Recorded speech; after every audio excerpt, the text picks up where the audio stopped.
My family told everyone I was a failure. I stayed quiet during my brother's engagement dinner. Then his fiancée looked at me and whispered, "Wait, you're that person?" The whole room went silent. Even my mom couldn't say a word. I still get chills thinking about it.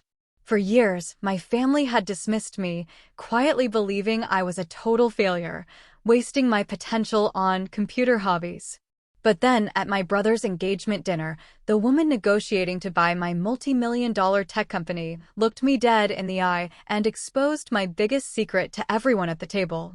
The look on my parents' faces? Absolutely priceless. My brother's jaw? Still somewhere on the floor. Growing up in Highland Park, a pristine suburb north of Chicago, meant living under some serious pressure. My dad, Richard Mitchell, wasn't just a surgeon, he was the surgeon. And my mom, Diana, commanded courtrooms as a corporate attorney who seemingly never lost. Then there was Jason, my older brother, the perfect firstborn who followed Dad into medicine without a single misstep. Our home was beautiful, sure, but it felt more like a constant performance review. Dinner wasn't just about eating, it was about reporting achievements. Mom would kick off most evenings with, "So, what did everyone accomplish today?" Jason always had something impressive: perfect test scores, science fair victories, volunteer hours at prestigious hospitals. When my turn came, my answers never quite measured up. I built a website for fun. I announced proudly at 15, genuinely thrilled I'd taught myself HTML and CSS over a weekend. "That's nice, honey," Mom replied, with that particular smile that never quite reached her eyes. "But shouldn't you be focusing on your debate team? Colleges look for sustained commitments, not hobbies." Dad would just nod, already turning to ask Jason about his advanced biology project. The message was clear: computers were toys. Real achievement happened in operating rooms and courtrooms. My bedroom became my sanctuary. There, I could dive into programming languages and tech forums without judgment. While Jason's walls were covered in framed academic awards, mine were adorned with printouts of code and sketches of app interfaces. I'd stay up until 2 a.m. learning Python and JavaScript, then drag myself through chemistry class the next day. Not that my parents noticed my exhaustion, unless it affected my grades, of course. When I was 16, I developed a program that helped organize my school's massive annual fundraiser. The event coordinator, Mrs. Winters, was genuinely amazed when my software cut their planning time in half. "Your daughter has remarkable talent," she told my parents at a school function. "Oh, Olivia has many interests," Mom replied diplomatically, already steering the conversation. "But we're focusing on getting her law school prerequisites in order." Law school? I wasn't even planning to apply, but they'd already decided my future for me. My junior year brought a regional coding competition that marked a real turning point. After months of preparation, I qualified for the finals with an inventory management system I'd built. The competition fell on the same Saturday as Jason's medical school acceptance celebration. "We're so sorry, sweetie," Mom said, not looking particularly sorry at all. "But your brother's worked his entire life for this. You understand, right? Maybe next time." I competed alone, the only student without family support. And I won first place. The judges, professional software engineers, told me I had natural talent and vision beyond my years. I came home clutching my trophy to find our house full of relatives toasting Jason. My achievement warranted a quick, "That's wonderful, dear," from Dad before he returned to toasting my brother. That night, something shifted inside me. A quiet, fierce resolve. I would succeed on my own terms. I would build something they couldn't dismiss or minimize. Something that would force them to see me. Senior year brought college applications and parental pressure to apply to Ivy League schools with strong pre-law programs. Instead, I applied to state universities with excellent computer science departments. When my acceptance to Illinois Tech arrived along with a generous merit scholarship, my parents reacted as if I'd announced plans to join the circus. "You're throwing away your potential," Dad said, disappointment thick in his voice. "Your test scores could get you into Yale." Mom questioned, her voice rising. "Computer science? That's not a field for someone of your capabilities." What they really meant was, "That's not a field worthy of a Mitchell." Jason, home from his first year of medical school, tried to mediate in his well-meaning but utterly condescending way. Maybe it's just a phase, Mom. Let her get it out of her system before law school. I left for college that fall with their expectations weighing on me, but also with a lightness I hadn't felt before. Finally, I could immerse myself in what I loved without constant judgment. What my family called failure, I recognized as the first step toward finding my own path. College was liberation. At Illinois Tech, I wasn't the daughter squandering her potential on computer games. I was Olivia, the student professors singled out for her innovative approaches to programming challenges. For the first time, I found myself surrounded by people who spoke my language and valued what I could do. During sophomore year, I met Emma Rodriguez in my advanced programming class. While most students struggled with the final project, Emma and I finished it in half the assigned time and added extra features just for fun. We started grabbing coffee after class, staying until the campus cafe closed, talking about technology and its untapped potential. The healthcare system is broken, Emma said one night, her laptop open to an article about medical communication failures. Her mother had been misdiagnosed 3 times before finally receiving proper treatment for lupus. Doctors can perform miracles, but they can't communicate with each other or their patients effectively. That conversation sparked something. Over the next week, we sketched ideas on napkins and whiteboards, envisioning a platform that would revolutionize how medical information flowed between providers and patients. By semester's end, we had the skeleton of what would eventually become Next Tech. Summer break meant returning home, where absolutely nothing had changed. At family gatherings, the first question relatives asked Jason was about his medical residency. The first question they asked me was when I was switching to a real major. I started giving vague answers about studying technology that allowed conversations to move on quickly. Computer stuff is getting popular, my uncle would say with a dismissive wave. I'm sure you can find some entry-level job when you graduate. Maybe IT support. What they didn't know. Emma and I were spending every free moment building our prototype. We worked from her parents' garage in Chicago, a space they'd generously cleared for us. Her family brought us sandwiches and actually asked questions about our progress. The contrast with my own family couldn't have been starker. By junior year, we had a working beta version. We entered entrepreneurship competitions, winning enough prize money to file patents and incorporate our business. A professor connected us with Dr. Harriet Chin, a frustrated hospital administrator who became our first advisor and eventually our first paying client. This could transform patient outcomes, Dr. Chin told us after seeing our demo. How soon can we implement a pilot program? Meanwhile, at Thanksgiving dinner my senior year, my father cornered me by the dessert table. Diana and I have been talking, he said, using my mother's name in that way that signaled a united parental front. We're concerned about your job prospects. Jason can help you get an administrative position at his hospital. Something stable while you figure things out. I took a deep breath. Actually, I'm working on starting a business. His laugh wasn't cruel, just utterly incredulous. A business? Olivia, be serious. You need experience before you can think about entrepreneurship. Get a real job first. That was it. The last time I tried to share my professional life with my family.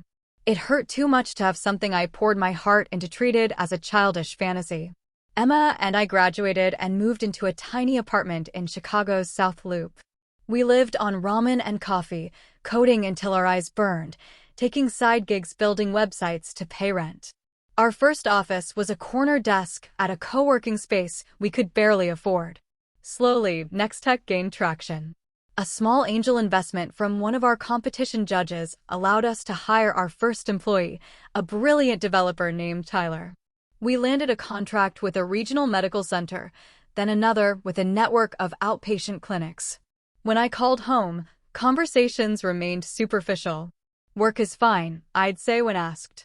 They never pressed for details, assuming fine meant I was getting by in some entry-level tech support role. At Christmas that year, Jason announced his engagement to a pharmaceutical sales representative. My parents beamed with pride while relatives asked about wedding plans. Later, my mother found me alone in the kitchen. You know, Olivia, she said, refilling her wine glass. Jason's friend Mark is single. He's finishing his residency in neurology. I could arrange an introduction. The subtext was clear. At least I could marry success if I couldn't achieve it myself. What my family didn't see. Our user base was growing exponentially. Hospitals were reporting reduced errors and improved patient satisfaction. Medical journals were beginning to take notice of our platform's impact. We need to talk about scaling, Emma said one morning, spreading investor meeting invitations across our desk. We can't keep up with demand. By the time I turned 26, Nextech had 30 employees and had raised $5 million in venture capital. I had moved into a modest but beautiful apartment overlooking Lake Michigan and could afford to pay off my student loans. Still, when I visited my parents, I drove my old college car and wore simple clothes, allowing them to maintain their narrative about my struggle. It wasn't entirely about proving them wrong anymore. It was about protecting something precious from people who had never valued it. I wanted success on my terms, not as a concession that my path was valid. The distance between my two worlds grew. In one, I was a rising tech entrepreneur whom industry publications were beginning to notice. In the other, I was the daughter who had failed to live up to her potential. The cognitive dissonance was sometimes overwhelming. In tech circles, I was becoming known as the ghost founder, the brilliant but camera-shy woman behind Nextech's revolutionary platform. The mystery only enhanced my reputation. The email from Memorial Health System arrived on a Tuesday morning in April. I read it 3 times before calling Emma into my office. They want to implement Nextech across their entire network, I said, my voice barely above a whisper. 27 hospitals in 3 states. Emma collapsed into the chair across my desk. That's the largest healthcare provider in the Midwest, I finished. We'd been building toward this moment for years, but actually reaching it felt surreal. The contract would multiply our revenue tenfold and establish us as a major player in health tech. Within hours, our phones were ringing with calls from other hospital systems interested in what Memorial had seen in us. The following month brought our first acquisition offer from a larger tech company, $30 million. Emma and I sat in a sleek conference room listening to executives twice our age explain why we should take the money and work for them. It's a generous offer, Emma said as we walked back to our office. It is, I agreed. And we're turning it down. We both knew Nextech was worth more than money. It was about building something that actually helped people, something that mattered. We weren't ready to give up control.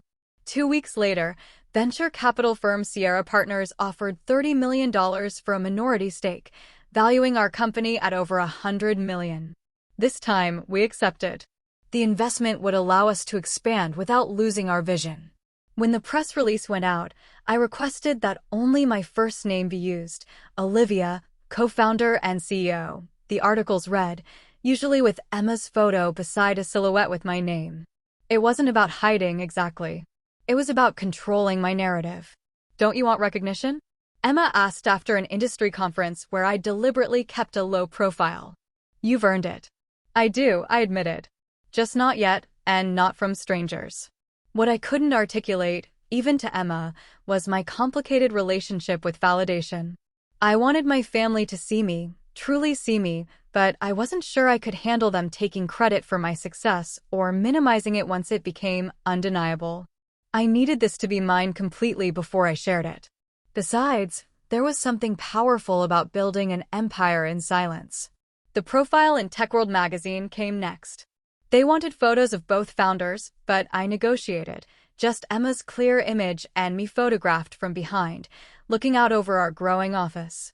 The article praised our innovation and leadership without delving into my background, just how I wanted it. At 28, I was a multimillionaire on paper. I bought a stylish condo in downtown Chicago, but kept it minimal and unassuming.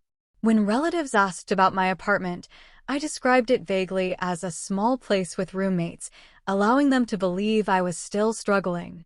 My circle of trust remained tiny. Emma knew everything, of course. My assistant, Kayla, understood the family situation after organizing one too many declined invitations to Mitchell family events. My therapist, Dr. Winters, helped me process the conflicting emotions of success without recognition. What are you waiting for? Dr. Winters asked during one session. What would make it the right time to tell them? I considered the question seriously. I want it to be so undeniable that they can't explain it away, so big that they can't take credit for it or tell me I just got lucky. And I want to be completely at peace with never getting their approval, so if they still don't give it, I'll be okay. Dr. Winters nodded thoughtfully. And are you working toward that peace? Every day, I said. And I was building. Nextech wasn't just about creating innovative technology, it was about creating myself, separate from the expectations that had defined my early life.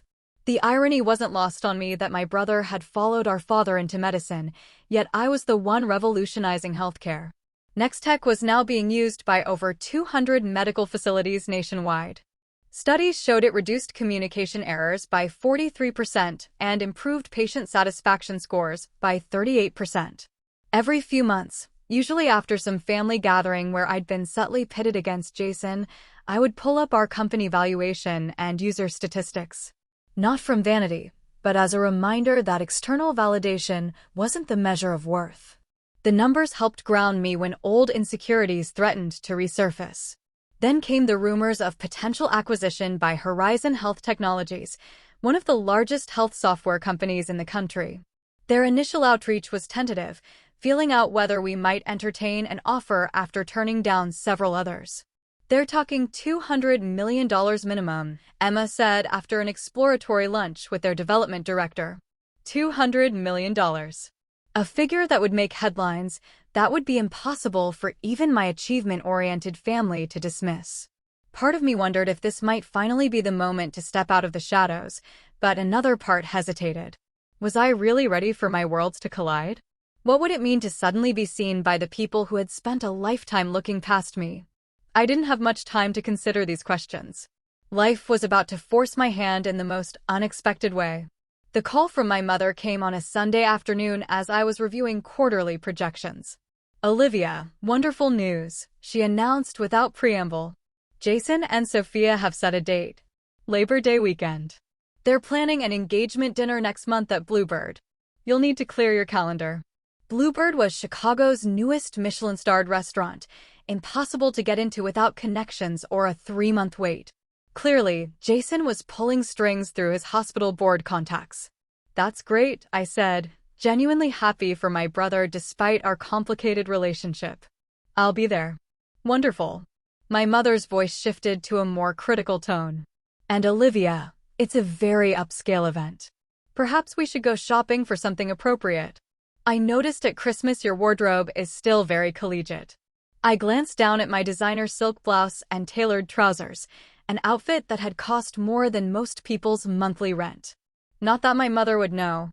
I'll find something suitable, Mom. Don't worry. Well, if you're sure. The doubt in her voice was unmistakable. Sophia works for some big technology company. Very impressive woman. Executive track. Everyone will be dressed to impress. The irony of her concern almost made me laugh. Instead, I took a deep breath. What technology company does she work for? Oh, something about health systems. Horizon something. I don't recall exactly. Jason says they're very important in their field. My heart skipped a beat. Horizon Health Technologies, the company currently negotiating to acquire Nextech for hundreds of millions of dollars. This couldn't be coincidence. Mom, do you know Sophia's last name? I asked, trying to keep my voice casual. Winters. Sophia Winters. Why do you ask? Sophia Winters. The name wasn't familiar from our acquisition talks, but Horizon was a massive company with thousands of employees. Still, the connection was unsettling. After hanging up, I immediately called Emma. You're not going to believe this, I said, explaining the situation. My brother is engaged to someone from Horizon. That's quite a coincidence, Emma replied carefully. Do you think it will complicate the acquisition? I don't know, but I need to find out who she is before that dinner. A quick LinkedIn search revealed that Sophia Winters was Horizon's Director of Strategic Acquisitions. She would absolutely be involved in the Nextech deal, probably leading it. And in a few weeks, we would be sitting across from each other at my brother's engagement dinner, where everyone believed I was an underemployed tech support worker. The universe had a twisted sense of humor. The pressure from my family intensified as the dinner approached. My mother called twice more about my attire. My father left a voicemail reminding me to bring something impressive about my career to discuss with Sophia's parents, who were very accomplished people. A week before the dinner, I received the most painful call yet. "Olivia, I need to discuss something delicate," my mother began, her lawyer voice never a good sign. "Your father and I were talking with the Winters last night. They asked about you and, well, Jason mentioned you were between jobs." My stomach tightened. "I'm not between jobs, Mom."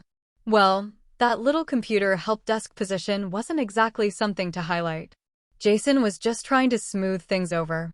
"The point is, Sophia's father knows someone at Apple who might be hiring entry-level IT staff. Isn't that wonderful? We could finally get you on a proper career track."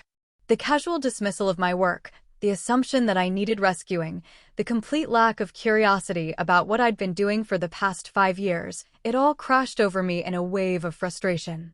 "Mom, I appreciate the thought, but I'm satisfied with my current position." My voice was tight with controlled emotion. "Don't be proud, Olivia. This is a real opportunity. We all have to start somewhere." After hanging up, I called Rachel, my childhood friend, who had recently moved back to Chicago. Unlike my family, Rachel had always supported my ambitions, even when she didn't fully understand them. Over the years, she'd become one of the few people who knew the truth about Next Tech. "They set you up for a pity job interview." Rachel's indignation on my behalf was exactly what I needed. While you're in the middle of a $200 million acquisition deal. That's rich, even for your parents. The worst part is the woman my brother is marrying is literally the person negotiating to buy my company, I said, laughing at the absurdity. "And no one in my family has any idea. So, what are you going to do at this dinner? Show up in jeans and a hoodie like they expect, or arrive in full CEO mode and watch their jaws drop?" I considered the question seriously. "Neither. I'm just going to be myself. No pretense, no big revelation, no games, just dignity." Rachel raised her eyebrows. "That's very mature of you." 5 years of therapy will do that," I replied with a small smile. "Besides, I'm done trying to prove anything to them. If they find out, they find out. I'm not going to hide, but I'm not going to perform either." The night before the dinner, Horizon's final acquisition offer arrived, $215 million, with conditions that would keep Emma and me at the company for at least 3 years post-acquisition. We were officially on the verge of becoming centimillionaires. As I selected a simple but elegant black dress for the dinner, I felt strangely calm. Whatever happened tomorrow night, I knew my worth now. No one could take that away from me. Bluebird Restaurant lived up to its reputation. Crystal chandeliers cast a warm glow over blue velvet banquettes and tables set with gleaming silver. A wall of windows overlooked the Chicago River, the city lights reflected in its dark surface. I arrived exactly on time, not early enough to help with arrangements, as my mother had suggested, nor late enough to make an entrance, just punctual and dignified, like the businesswoman I was. The hostess led me to a private dining room where my family had already gathered. My father stood by the bar in animated conversation with an older man I assumed was Mr. Winters. My mother fussed with place cards at the long table, rearranging them for optimal social engineering.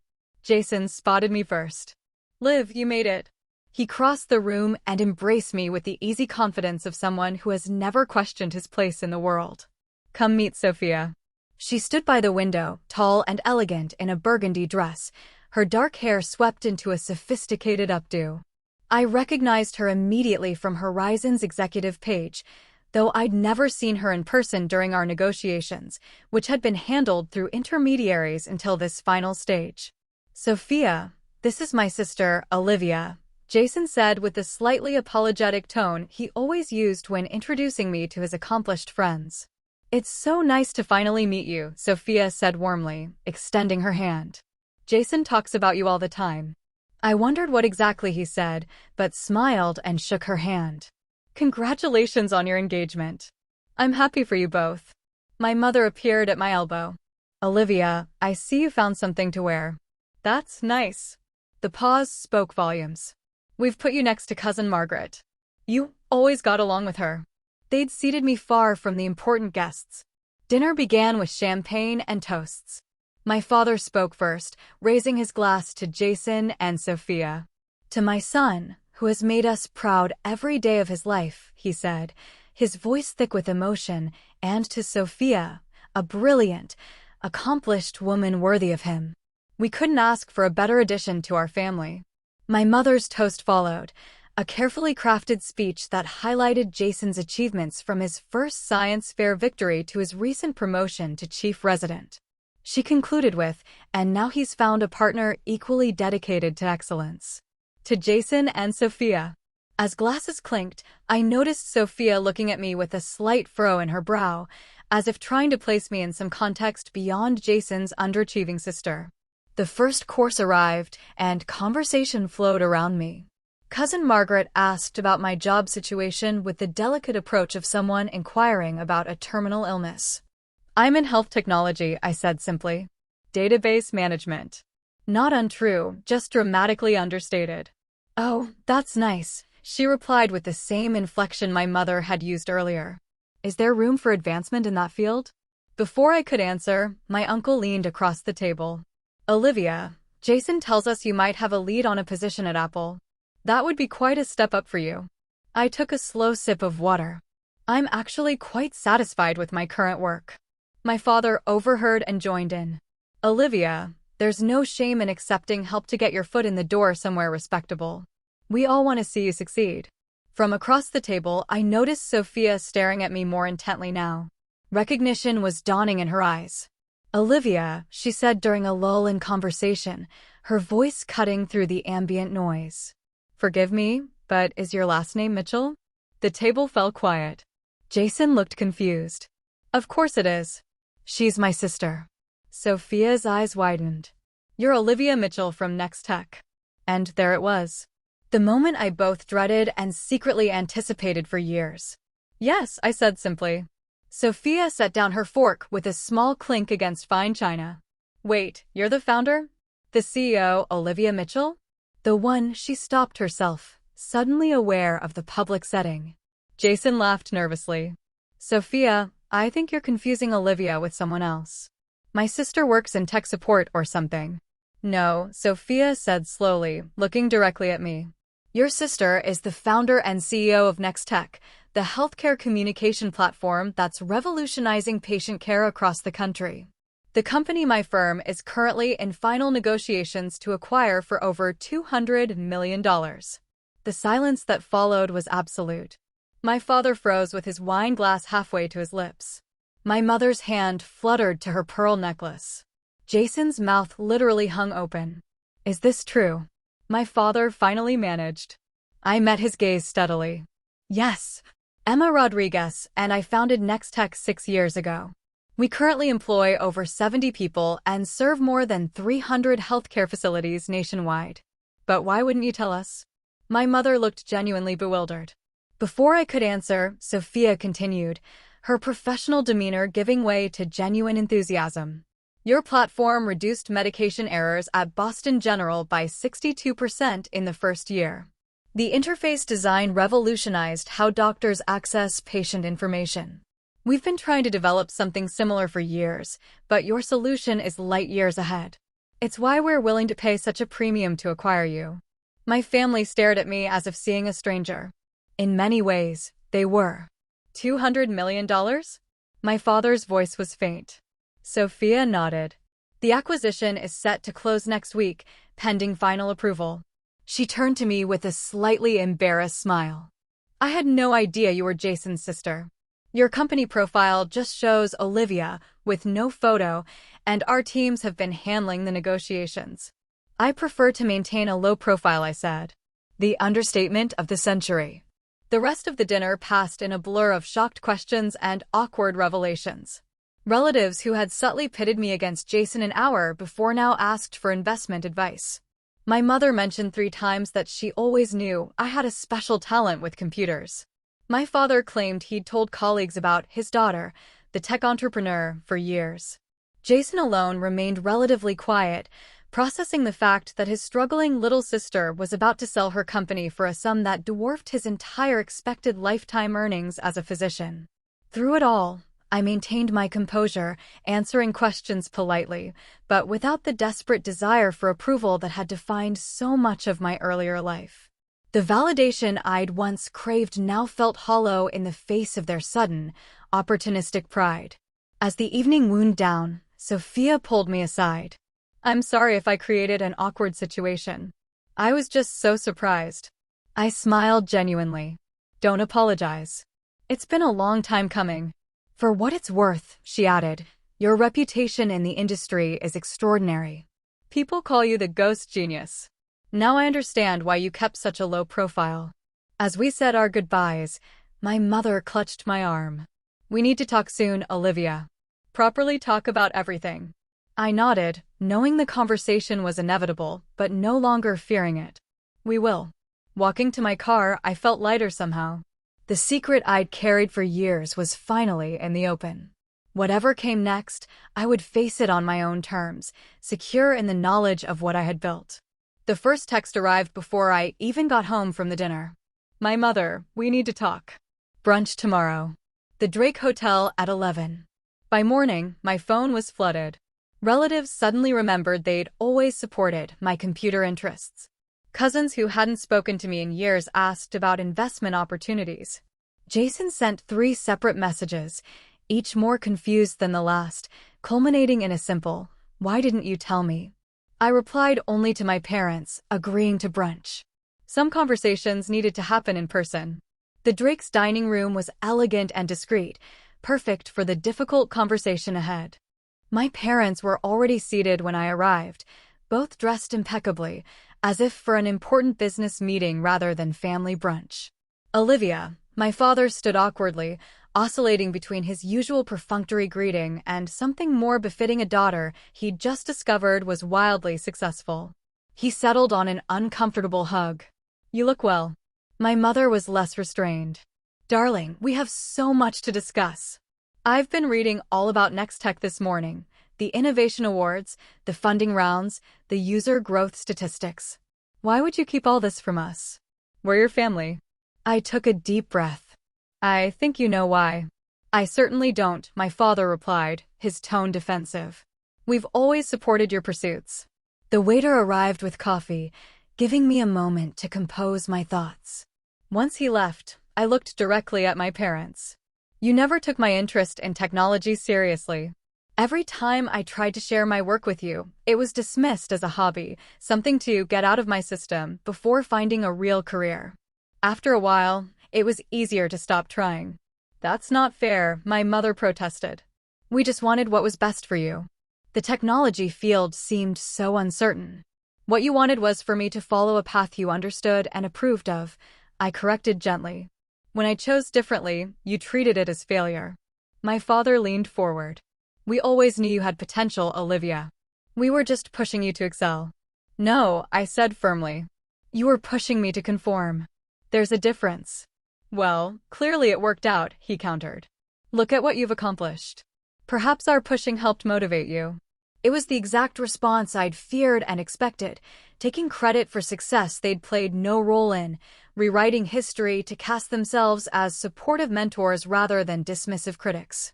"Dad, do you remember telling me to get a real job at Thanksgiving 5 years ago? Or suggesting I take an administrative position at Jason's hospital because my own work wasn't viable?" I paused, letting that sink in. "Mom, do you remember arranging a pity job interview for me just last week?" My mother had the grace to look embarrassed. "We were concerned about you. You never shared any details about your work. How are we supposed to know? You could have asked." Really asked, with genuine interest, not just waiting for an answer that confirmed what you already believed about me. The conversation continued through Eggs Benedict and mimosas, painful but necessary. My mother vacillated between defensiveness and attempts at reconciliation. My father, true to form, tried to maintain his authority by suggesting he'd always seen my hidden potential. "Your brother always spoke highly of your intelligence," my mother offered, as if Jason's approval legitimized me retroactively. "I know you both love me," I said finally. But love without respect or understanding isn't enough. I needed you to see me for who I actually was, not who you wanted me to be.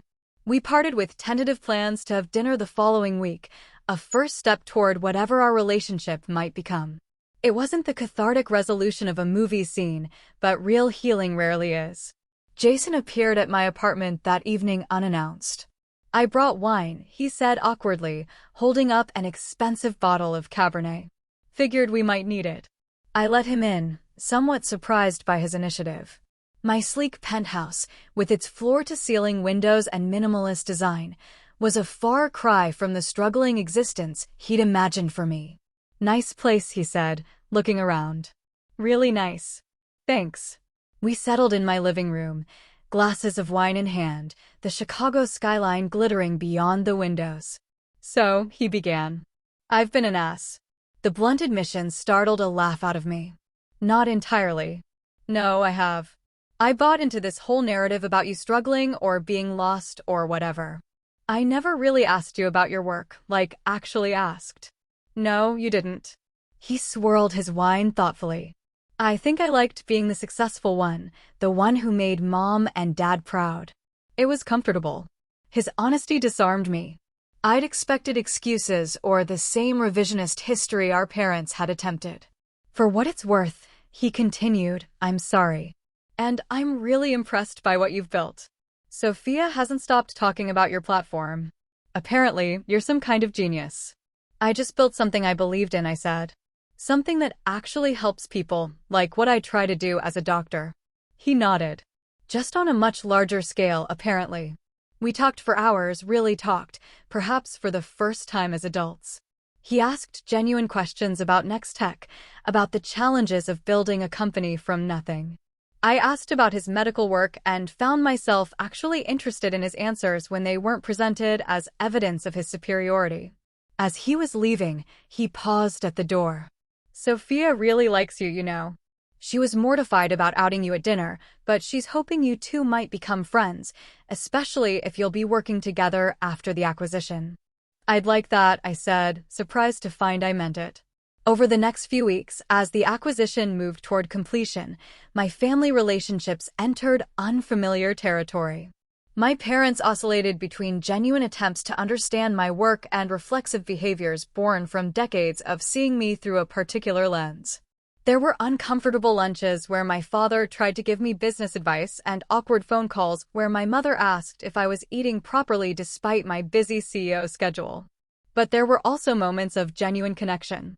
My father asked to see Nextech's platform and listened attentively as I explained its features. My mother admitted that she'd never really understood technology, but was proud of what I'd created. Small steps, but meaningful ones. The most unexpected development was Sophia's role in bridging the gap between my worlds. As both my future sister-in-law and my professional colleague, she had a unique perspective on the Mitchell family dynamics. Your parents are trying, she told me over coffee one afternoon.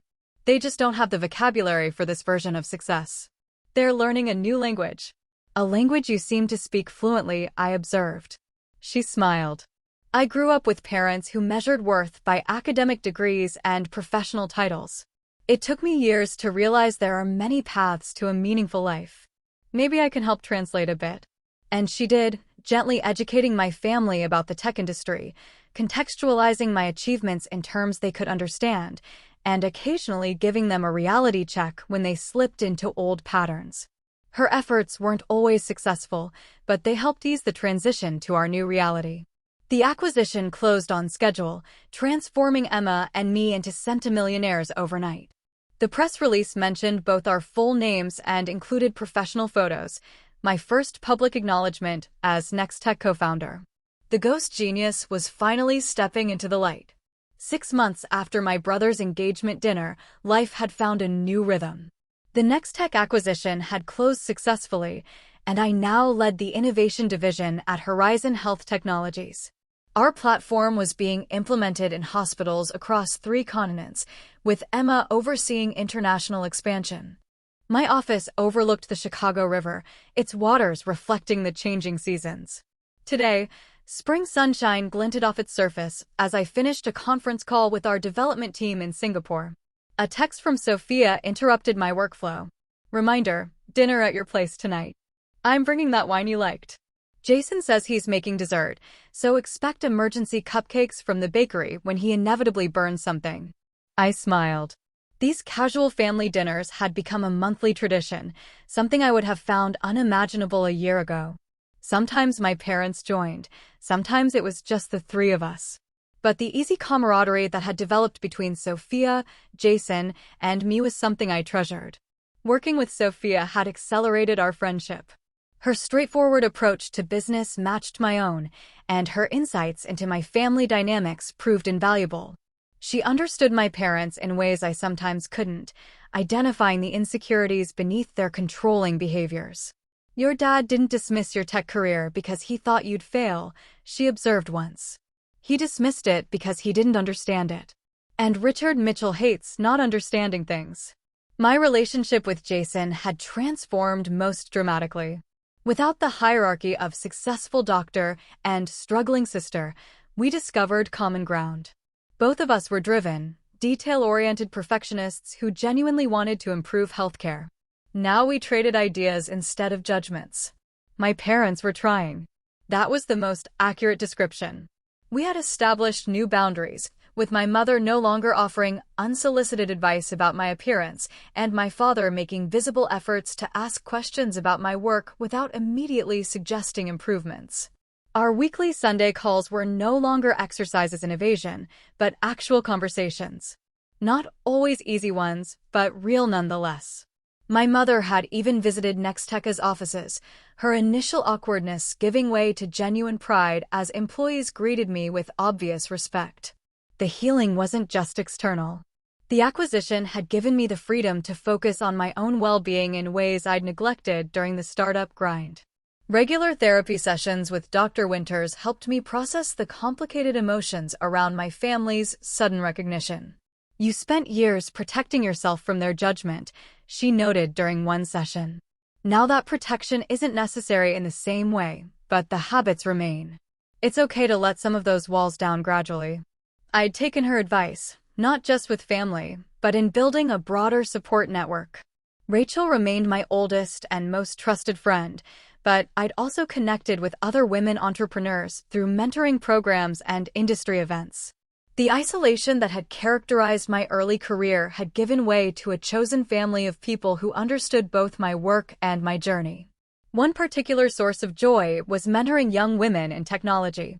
Once a month, I hosted workshops for high school girls interested in STEM fields, sharing not just technical knowledge, but the emotional resilience needed to pursue unconventional paths. My parents think computer science is just a hobby, one 15-year-old told me, echoing my own experience. They want me to become a lawyer like my mom. What do you want? I asked. To build things that matter, she replied without hesitation. Then build them, I said, sharing resources and encouragement. Find the people who believe in your vision, even if they're not your family, and keep the door open for your parents to understand later. That evening, as I prepared for dinner with Jason and Sophia, I reflected on how far I'd come.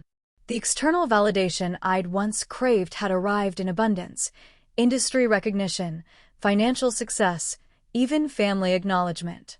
But I discovered something more valuable along the way: the ability to validate myself. Jason arrived first, bearing both a homemade chocolate cake that looked surprisingly edible and the emergency bakery cupcakes Sophia had predicted. I hedged my bets, he admitted with a laugh. But I'm getting better. Only set off the smoke alarm once this time. Sophia arrived with wine and news about their wedding plans. As we gathered around my dining table, the conversation flowed easily from work to wedding to family gossip. Mom's actually reading books about technology startups, Jason reported. I found tech founders under 30 on her nightstand last week. Better late than never, I said without bitterness. Later, as we moved to the living room with coffee and dessert, Sophia asked a question that caught me off guard. Do you ever wish things had been different? That your family had recognized your potential from the beginning? I considered carefully before answering. Of course, sometimes. It would have been easier, less painful.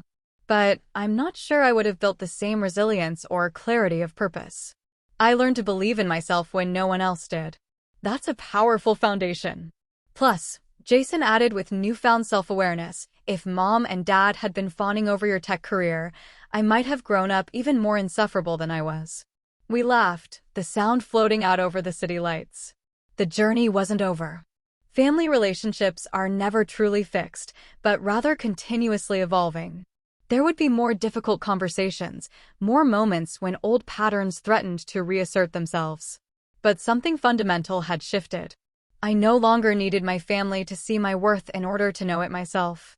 That freedom allowed me to accept their growing appreciation without desperation, to forgive past dismissals without forgetting the lessons they taught me, and to build relationships based on who we were becoming rather than who we had been. Success isn't measured by recognition, but by impact. By that standard, Nextech had succeeded beyond my wildest dreams, improving patient outcomes and healthcare communication for thousands. And I had succeeded in creating a life authentic to my values and vision, regardless of who approved. As for family, the one we're born into and the one we choose, perhaps the greatest lesson was that relationships can transform when we bring our whole, authentic selves to them. Not everyone will celebrate your path, but those worth keeping in your life will eventually learn to see you clearly. The path forward wasn't perfectly clear, but I was walking it on my own terms, creating success by my own definition, and that, more than any acquisition deal or family validation, was the real achievement.